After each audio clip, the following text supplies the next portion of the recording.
the sort of more...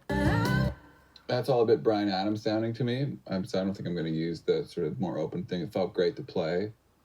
But so often, you know, the stuff that, like, it still haunts me, even though I've been doing this for so long. But as a musician, on whatever instrument I'm on, I'm sure all musicians recording experience this, where there will be a thing that you're playing to the track, and it just feels right, and it feels great, and you really feel like, yes, this is the part it's supposed to be. And every once in a while, I'm right, and I come in, it's like, yeah, that was great. But more often than not, it's like, it doesn't sound special in the way that I thought it did when I was playing it.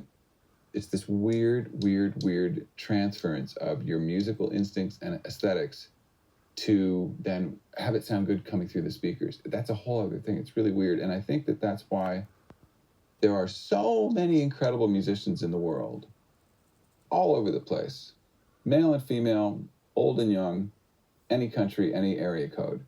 However, there's a really short list of musicians that can come under the scrutiny of a microphone and help the song sound better. It's just the most bizarre, hard. It's so hard. There's so many great musicians I've been in the studio with. And, you know, on a good day, maybe I'm one of them, you know, where it's like, I have all this sort of music. I can muscle flex. I can play crazy classical stuff on the piano. I've just done nothing but music my whole life. However, that stuff isn't really so helpful. Like, it gives me some kind of thing to fall back on. It gives me a craft I can plug into. But in terms of like providing that sort of like special, like that thing that makes the song feel better coming through the speakers, that's what I'm looking for from me or from whomever is helping make the noise in the studio, definitely from the singer.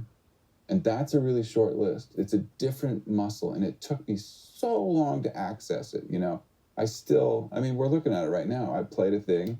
I'm playing through one of the world's best amps, through one of the best signal paths. It's a beautiful guitar, water slide guitars. I love it.